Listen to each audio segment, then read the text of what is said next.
Hey, what is up everybody, it's your boy Busfare here. I'm going to be bringing you a deck profile of the Burning Athletes. This is a deck my friend made, but I tweaked it up a little bit to kind of suit me and how my playstyle is. I'm just going to run through some of the cards, and then we're going to talk about the choices, the combos, and stuff like that. So, we have 2 UA Goalkeeper, we have 3 UA Midfielder, we have 3 UA Mighty Slugger, we have 3 UA Perfect Ace, we have 2 Sir Mellabrank of the Burning Abyss, we have 1 Skarm Mellabrank of the Burning Abyss, 3 Danko Sekas, we have 3 Tour Guide from the Underworld, 1 Forbidden Lance, 1 Monarch Stormforth, 3 MSTs, 3 Reinforcements of the Army, 3 Terraforming, 3 UA Stadium, 2 UA Powered Jerseys, and 1 Snatch Deal. For the traps, we have Bottomless Trap Hole, Torrential Tribute, and Solemn Warning. Now, for the extra deck, we have 2 Majesty's Fiends, 2 Knight, oh god, I keep hitting that button. 2 Majesty's Fiends, 2 Night Beams, 1 Forbidden Lance, 2 Monarch Stormforth, 3 Spell Shattering Arrows, 2 Changeless Appearance, and 3 Anti-Spell Fragrance. Now, for the extra deck, we have a Castle, Sky Blast, and Musketeer. I said Musketeer. 1 Artifact Durandal, 1 Abyss Dweller, 1 Gaga Cowboy, 1 Ghost Trick Alucard, 1 MX Saber Invoker, 1 Evil Swarm Ezician Knight, 1 number 49 Fortune Tune, 1 Ragnar Zero, 1 Acid Golem, 1 Tiris, 1 Ibzen Mains, Emerald, we have a Volcasaurus, and we have a Dante. Now, I can't remember what I took out for Dante, but Dante wasn't in his build. I don't know if it's because he couldn't get it at the time, or was it because, you know, he just didn't feel like playing it. Which, it's not exactly a really good card to play in this deck, because you don't really want to mill out. Your only targets that you can mill out that you don't care for is these 3. But I added them in there just in case I need that 2500 defense, that level 3 2500 defense, 2500 attack. So that's the reason why I put him in, just in case for those clutch moments. Because sometimes Acid Golem isn't exactly one of the cards you want to put out on the field, because then your opponent would just stall out and let you burn yourself, you know, until you die. So, we have UA Goalkeeper. This guy is pretty good. I'm thinking about taking him out though. Basically, he's just a fucking defensive wall. He goes out into the field, most likely in defense. You activate his effect during your opponent's turn. All of the UA monsters' effects happen on your opponent's turn, except for the difference of Mighty Slugger, who, if he attacks on your turn, then your opponent can't do anything until the end of the damage step. But UA Goalkeeper, pretty much his effect is to keep himself onto the field, so you can have a monster to bounce back to special summon one of the other UA monsters, and then if you need to, put him back out on the field. He's really good against those decks that, let's say decks like Bujins, decks that can't really swarm you, because he has 2800 defense. So really the only way to get rid of him is somebody with a really high attack, or if your opponent is going to try to destroy you by means of Raigeki, Dark Hole, or any other effect like that. So pretty much he's just a solid defense of the whole deck. Next we have UA Midfielder. This guy is going to be your number 1 monster that you want to get to your hand. He's the reason why we run 3 Reinforcements of the Army.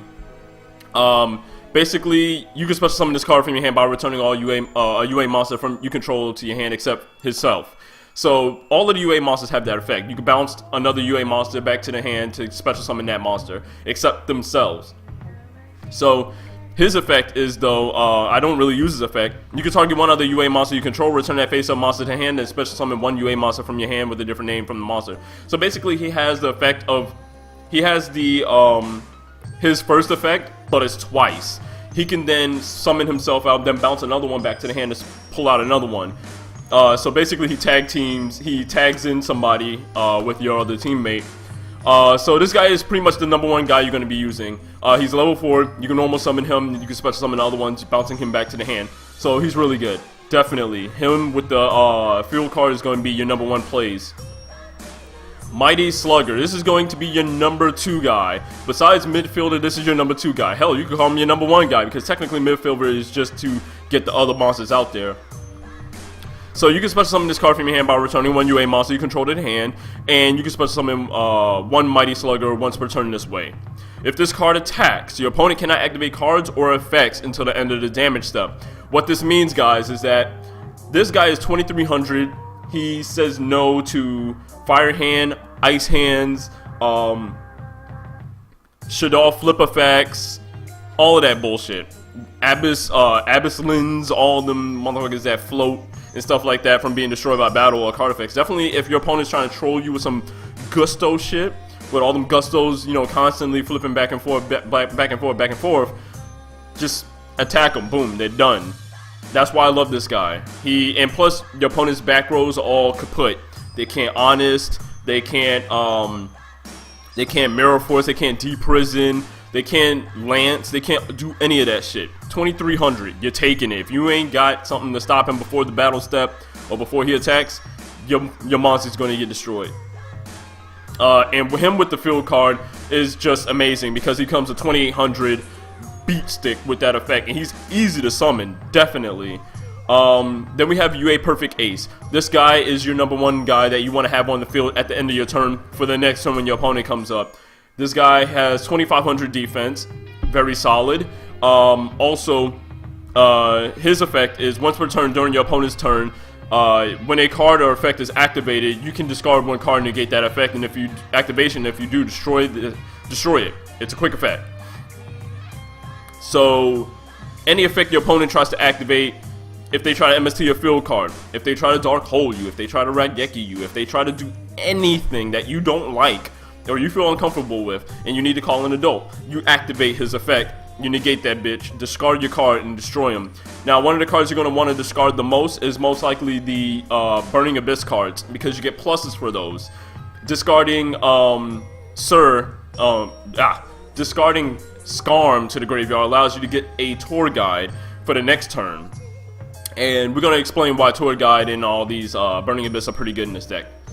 Next, we have Denko Sekka. We don't really need to say much about Denko Sekka other than he's a motherfucking... Oh, my bad. Not he. Sorry, Denko. Sorry. She is a motherfucking beast. This bitch... Yesterday, I was dueling so many people. This guy tried to say that his deck countered me because he was running macro. Some 50-card macro deck like DD Assailants and shit like that. He set his whole back row. He activated an anti-spell fragrance. Next turn, he tried to activate from his hand a Dark Hole. Now I called him out on it. I was like, you can't do that. He was like, oh yeah, I totally forgot. He put it back in his hand. He tried to activate a D-Fissure, then activated Dark Hole. And I'm like, no, you can't do that. He totally forgot that he had anti-spell fragrance on the field. So of course he sets the Dark Hole, sets the D-Fissure. Next turn, Denko Sekka. You locked yourself. Because now he can't set cards. And those set cards are now locked. His whole back row is locked. He's done. Denko Sekka is really, really good. We don't run a lot of continuous speller traps that we have to set. So with the field card being face up on the field, and these cards being able to be used at pretty much any chance we need, Denko Sekka is really good. Your opponent sets his whole back row, you summon Denko. If they ain't got a warning, they're done.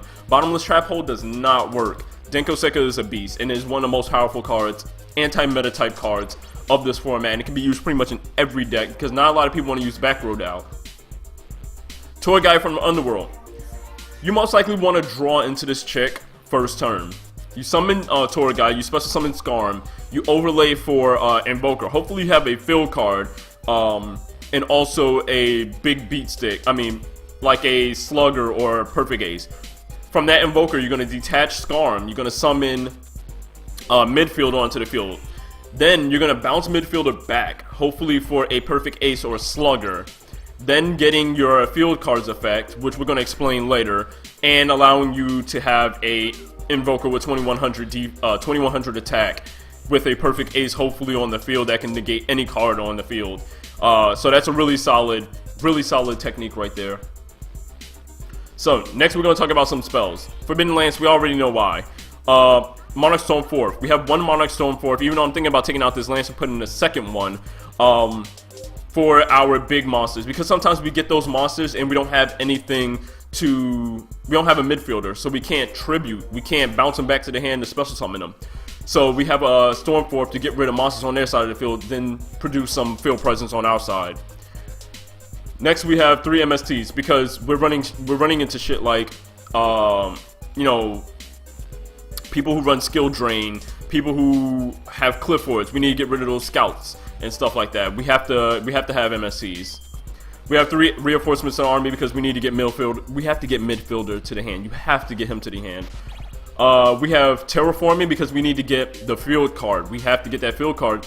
Without the field card, the whole engine is disrupted and it's pretty much not going to work, and you're most likely going to lose. Now, the stadium. If your UA monster is normal summoned to your side of the field, you can add 1 UA monster from your deck to your hand. This creates a rota effect for every other monster in the deck other than the Burning Abyss and the Denko Sekkas. So definitely this is a key card. This allows us to keep hand control. Okay guys, sorry about that. I had an issue where I guess I was not really moving my mouse around and they timed me out for an activity. So as I was saying about UA Stadium, the second half of the effect is once per turn, if a UA monster is special summoned to your side of the field, all monsters you currently control gain 500 attack. This is a permanent buff for all monsters. If you keep this card out on the field and you keep special summoning every turn, if you have, let's say, Invoker on the field, he becomes 21 one turn. Next turn he becomes 26. Next turn he becomes 31.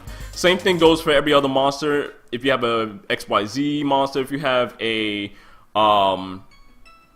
if you just so happen to have a Majesty's Fiend on the field and you're somehow special summoning and stuff like that, he's going to get bumped up to 29. He's going to get bumped up to 34. He's going to get bumped up to 39. Denko Sekka can be 32 if you keep her out on the field. She can be 22. She can be 27. She can then be 32. This card is really good if you play it well and you keep your opponent under control. Now this, you have a Snatch Steal. My bad. You have a UA Power Jersey. Equipped only to a UA monster, it gains 1000 attack and defense. Also, if it battles a monster, any battle damage inflicted to your opponent is doubled. If the equipped monster destroys a monster by attack, it can make a second attack during its battle phase. During standby phase, you banish the equipped monster. If this card is sent to the graveyard because the equipped monster returns to the hand, you can return this card to the hand. So if you put in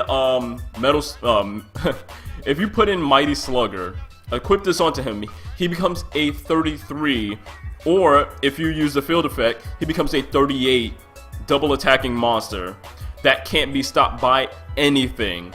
So pretty much you swing, you do double damage because of UA Power Jersey, and then you attack again, doing more damage to your opponent. Then you bounce him back to the hand for perfect ace, and you get to get the Power Jersey back to your hand for the next turn. So that's a really good card. Now, what these guys need, the UA monsters, they need a monster that can actually search this card, because sometimes it's hard to get. And yeah, I know I'm running 2, but because even at 3, for some reason I never draw it. I don't know if it's RNGesus not giving me, you know, not showing me any love. You know, I need to be able to get this card, RNGesus. Come on, please help me, Lord. Alright, so we got Snatch Steal. Snatch Steal is a really good card because, you know, we all know what it does. Snatches your opponent monster for really no drawback. Yeah, your opponent will gain 1000 life points, but really we use that to take a really high monster, attack with, and then we're going to probably tribute it off for one of our UA monsters. And or are we going to synchro with it, or are we going to XYZ with it? So pretty much whatever happens. And I know I don't have any tuners in here, but I'm just giving a general excuse of why we use Snatch Steal. Snatch Steal is so powerful right now. Really, there's no card that can stop it other than MST. We have Bottomless Trap Hole. We have Torrential Tribute and Solemn Warning. We all know why we got those. I'm not really going to go into the extra deck because you all know reasons why these cards are here. Cliff Orbs or any kind of other, you know, back row heavy deck that uses a lot of spells or something like that. Then we have Spell Shattering Arrow for Cliff Orbs. We have Monarch Storm Forth because we have a lot of tribute monsters, and we also have Majesty Fiends because we could use that with the Monarch Storm Forth. Night Beam to get rid of troublesome speller traps that can really fuck us over. Lance, you can probably take this Lance out. I only have it here. I don't even know why I put it in there now that I think about it. I think because sometimes, you know, I really need to just protect myself. As for the XYZs, Castle's really good. He's a staple in pretty much every rank 4, level 4 monster deck. Durandal, because we do have some level 5s in the deck, and we can XYZ into him. He's a very solid card. Abyss Dweller, because we do have some level 4s in the deck. But mainly the level 3s, the rank 3s are pretty much what we're going to be using all the time, because we have tour guides and we have the Burning Abyss monsters. Alucard for getting rid of pesky face downs. We have Invoker to special summon midfielder onto the field. We have Exhibition Knight because, you know, it's Exhibition Knight, why not? Fortune Tune because, you know, we can have a solid defense and also gain some life points and also bring back monsters back to our deck and replenish. Ragnar Zero because she does destroy cards that, you know, have different attack. Acid Golem because he just needs to jump over monsters sometimes. Tiras because Tiras is solid when they can't destroy you by card effects. Definitely good. 2600 can't be destroyed by card effects. Why not? And he pops a card at the end of every turn. Duh. Zen Mains because sometimes you might need a solid defense against very heavy attack monsters. Not really a lot of control. But you do need to watch out for Snatch Steal. Emerald to replenish back cards that we need. And Volcasaurus because why not? Oh, I think I took Gaia Charger out of the deck because I didn't really rank 5 that much, but I will use him more often. I think I will probably substitute somebody else out for Gaia Charger. And Dante because, you know, sometimes we need a solid 2500 defense monster that can get over some monsters and still replenish my hand with cards that I need. But anyways, guys, that's my deck profile. Sorry it wasn't exactly all that great. I'm still getting into the game, so I'm still trying to learn about a lot of decks like Cliff Orbs and Burning Abyss. I haven't really been running into a lot of Burning Abyss, but I've been running into a lot of Cliff Orbs. And I'm slowly picking up on how to beat these monsters, but I'm still losing every time I go against them because it's just so derpy. But anyways, guys, thank you guys for watching. And as always, please like, favorite, comment, subscribe. This is going to be your boy Busfare out. Peace out, people.